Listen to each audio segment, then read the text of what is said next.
everybody, this is Pat. And I'm Heidi. From Rain Country. And today we're here to talk about 10 reasons why we homestead. And We were actually asked by Wholesome Roots to be a part of this, and unfortunately I didn't get the message until really late. I just came across it the other day, so we're just now getting around to making this video. So sorry we're so late, but we're excited to be a part. we've been busy. Busy, yeah. Anyway. Oh, and I'm terrible at checking YouTube messages, so which I should add, if anyone needs to get a hold of us, the best way to contact us is at raincountryhomestead@gmail.com. So, anyway. Hello. We can move on. So, 10 reasons why we homestead, Patrick. We talked about that this morning and wrote some notes. And let's see, where are we starting off with? Knowing where our food comes from. Oh, yes. You go to the store. Even though something might say non-GMO Or organic, you never know if it's got pesticides on it. You know, I think it only has to be what, 70% organic to be labeled as organic. So you got the other 30%. What do you got going on with that? So there are several different reasons why we grow our own food. Number one is to know where it's coming from.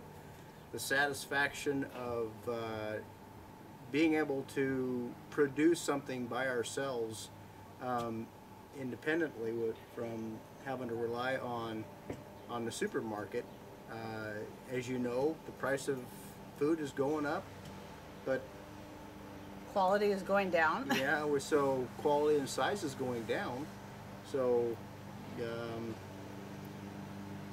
don't even think you know, some of the things that you buy in the store are a smaller size anymore than what they used to be, and so they charge the same price or a little bit more, but you get less for what you purchase. And then just the satisfaction, you get your hands in the dirt, being able to create something, and not like we're creators or anything like that, but being able to produce from seed and what God has given us the ability to learn. You know, we learn from you guys in your comments. We learn from other channels, and you know, we just have a knowledge, growing up knowledge of different things. I was exposed to gardening and farming when I was a young guy. So a lot of this stuff I'm having to relearn, and a lot of this stuff I'm having to remember. So. He's actually touching on quite a few of our 10 points already. Oh. But that's okay, we can go over them again. But that's the thing, is all of these flow together, so it's kind of hard to separate them out. So the number 2 thing and these were not written down in any particular order of importance. We just wrote them down. But number 2, we had, you know, for investment for our future, which he kind of mentioned that too. So doing all the things that we're doing now, plus all the things we're working towards, is we're investing in our future and the future of our children and our grandchildren.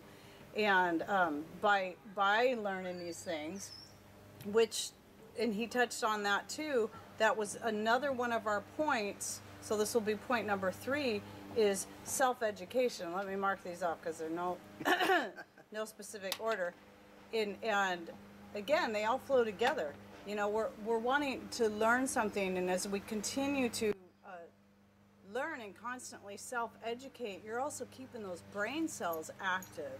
You know, you don't want to become stagnant in anything in life, and that goes with your learning, that goes with your activity level. And so this all plays together. The third point I have written down is self-sufficiency, which of course, I think everybody who's going to talk about their 10 reasons why, self-sufficiency is probably their number 1 reason. Or at least it's in there. It's got to be in the 10. Just having the knowledge and the ability to produce something out of what you have. Being successful where you're at. You know, there's not a lot of people out there that can afford 5 acres, 10 acres, 300 acres. Right. And so most Americans are where we're at. You know, we don't have a great deal of land to work with, so we're maximizing what we have. We're using what we have in order to produce what we can to minimize our grocery bill, to minimize our overhead. You know, instead of mowing a lawn, why not plant something that you can eat, that can benefit you and benefit others around you if you have a large quantity of material that you're able to produce. So that's the self-satisfaction, the self-gratification, the exercise, the learning with you guys. YouTube's been a tremendous vehicle or platform to learn from each other, and we just really love the comments that we get back. You know, little tidbits of information. When we go to other channels, we've talked to several of our YouTube friends, and you know, we've talked to hours with people on different subjects and different things. So YouTube's been a great vehicle to get information and to share information. So I rabbit trailed, Mama. That's okay. He hit a couple more points here. So saving money obviously was one of them. And again, we actually hit that one probably a few times already. And so our main reason, we keep going back to the self-sufficiency and saving money.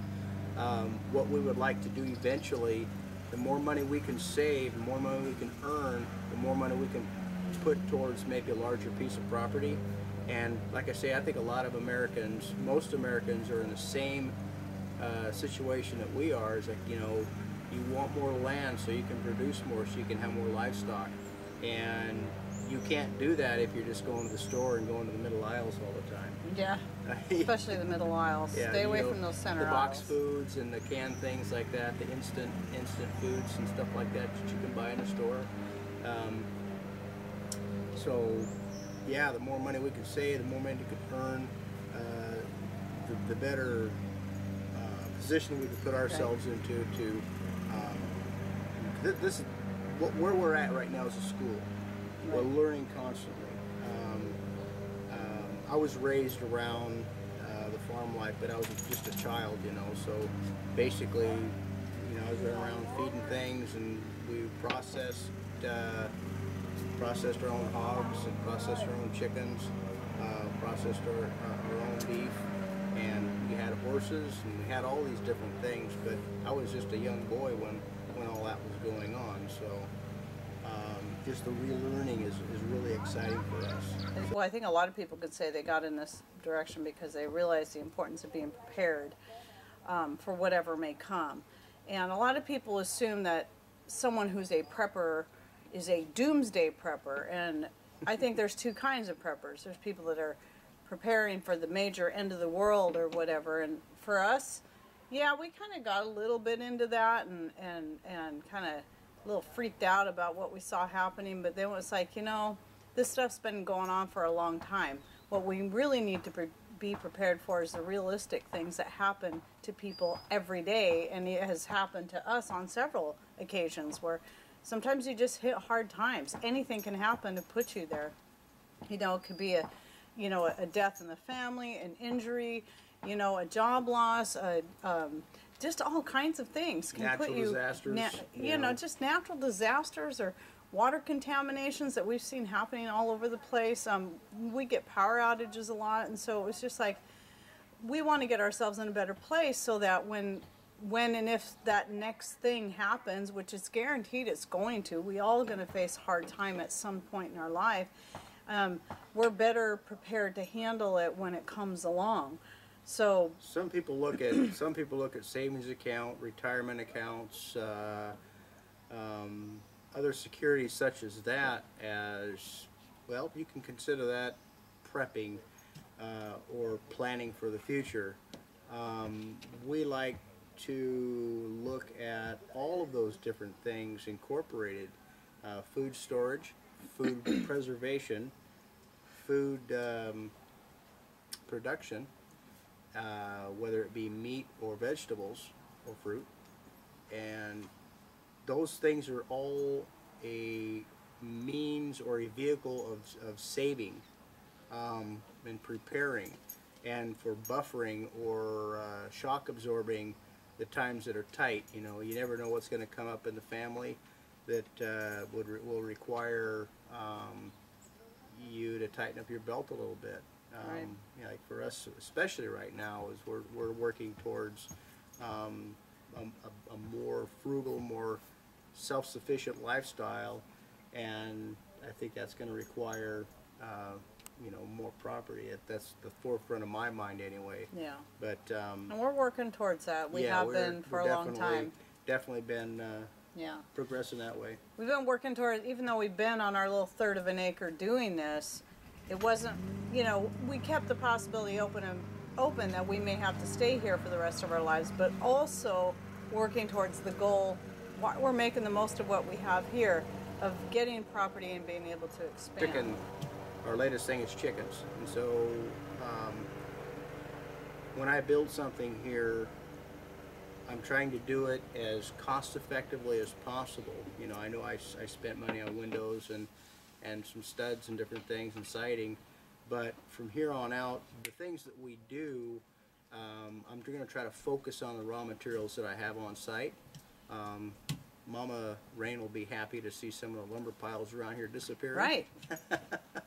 And so, like the chicken house, it would make a real nice tool shed, or potting shed, or tool storage shed, or something like that. You know, built with concrete floors and different things like that. So anyone else who might be interested in purchasing this house, so we can make that move, that will just enhance their ability to be successful here as well. So yeah, and it's a multitasking type of an application where I'm at, or we're at.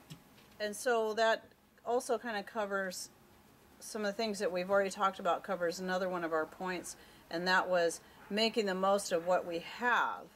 And that, but not just what we have here, but what we have around us, you know, because we have blackberries that grow wild around here to the point that they're even considered a noxious weed, and they're constantly mowing them down and trying to get rid of them, but they're, I mean, and they're great blackberries that grow out here, and we can get them. Like one year we picked 13 gallons, and I want to do that again this year, maybe even more. So making the most of what we have here in our little space, but also what's Wild free, edibles. you know, the chanterelle mushrooms in the fall, and and so that plays into it, the whole self-sufficiency and the education. And I know getting stuff in the wild may not be considered homesteading, but then again, I think it's all part of learning and knowing what you have and what you have to work with. And then another point that I want to just get right into, because again we've already touched on that, is getting back to the old school ways while also combining that with some modern things. Like, okay, we still have some, you know, public power, or we have modern tools, or whatever it is that we have, and using the best of both worlds. So, and that, you know, again, self-education. So we have to go back and learn or relearn a lot of these things that they used to do 100, 200 years ago. And it's a fun venture. It's something I've always been intrigued about, even since I was a small child. And then two other points that these might be the only 2 points that could possibly be different from other people's. And this would, you know, we've covered 8 for sure so far. And that is growing things, you know, starting our own garden and doing this stuff here. We're able to grow things, or at least attempt to, that you would not be able to find in the local stores here. Such as a lot of the herbs, and that's going to play right into my last point, is the ability to make our own medicine, to grow and make our own medicine right here where we're at. So we've been off of all pharmaceuticals for years now, including prescription thyroid medication. And we grow our own painkillers, cold and flu medicines. We grow that right here on our own property. and all kinds of other medicinal herbs. So things we can't find in the store, and just think how much money we've saved in the past several years, not buying ibuprofen and thyroid medication and allergy medicines and all those things that we used to take. I was taking those horrible things for your stomach that are actually harder on your stomach, and I don't need Antacid. it. Yeah, antacids. I don't need any of that stuff anymore, and so it's really great. Right, and as far as the homesteading is concerned, if you watch our channel long enough, you're going to realize that we do incorporate modern technology with the old school and old technology as well. And the reason for that is to try to make our lives a little bit more efficient and look for alternatives. There's several different ways to wash clothes. There's several different ways to power something up. There's several different ways to get water, and there's several different ways to heat. There's several different ways to light. We want to incorporate all those things into our lifestyle, so if one goes down, we can depend on the other three, for instance, to maintain what we have. And as we get older, we want to be able to still have some sort of a comfortable lifestyle as efficiently as we can, because we love what we do, but you can do more if you enhance your life with a little bit of technology. But under the realization that technology may not always be there. Might not always be there. Yeah. So I wanted to touch on that. And that goes with solar. I mean, anything could take eventually your solar out. you could have an EMP, or you could just have a failure in your system that would take you off your own little grid. Yeah. We're not grid tied. We have public power, but then I also have solar power, but it's completely independent of the grid system. So we want to incorporate all these things and take you guys along with that ride. It's kind of fun, to share that and have you guys come back and have questions or comments and share your ideas with us as well, because I know a lot of you guys are out there doing the same thing. Do you want to just read these off in summary? I'll just read these off. And again, no particular order of importance, and they all go together. So, knowing where our food comes from, that's 1. 2, investment in our future. 3, self-sufficiency. 4, things not, being able to grow things not found in your store. 5, saving money. 6, making our own medicines. 7, being prepared. 8, getting back to the old school ways and incorporating them with the new. 9, self-education. And 10, making the most of what we have, including wild things. And I do want to say one more thing. The stuff that I'm drinking here, this is part of it too. This is basically a homemade raspberry soda made with our own homegrown raspberries. And it's totally healthy and natural. And in the process of doing all of this stuff and going this road, I've learned how to do these kind of things. To be able to have just a nice tasty drink in the summer months, or on a hot day like today, that I know is good for me, and I don't have to depend on the store to get this stuff. I can just make it myself. So, it's just a really great way to be. I think it's the way, I honestly believe, the direction we're heading, because I don't want to say we've arrived, right? I don't think we've arrived, but we get closer every day to where we want to be. But I think it's the way we were created to live. I don't believe we were created to work in cubicles and offices away from the home and be constantly under stress from these outside sources like this, but to be able to make a natural environment for ourselves, and to work together as a team. And I think it's just a healthier way, because it was the way we were created to live. So I guess that's it. Like, subscribe, share if you comment if you like. I appreciate all the comments that you guys give. We definitely really appreciate you guys' input feedback, and spending your time with us. Right. I know a lot of you guys, most of you out there, your time is very precious to you, especially you guys that are homesteading. And so we really appreciate you guys. We're humbled by you guys taking the time, sharing your time with us and your comments, and sharing us on your favorite media. So, thanks for watching. Take care, and God bless.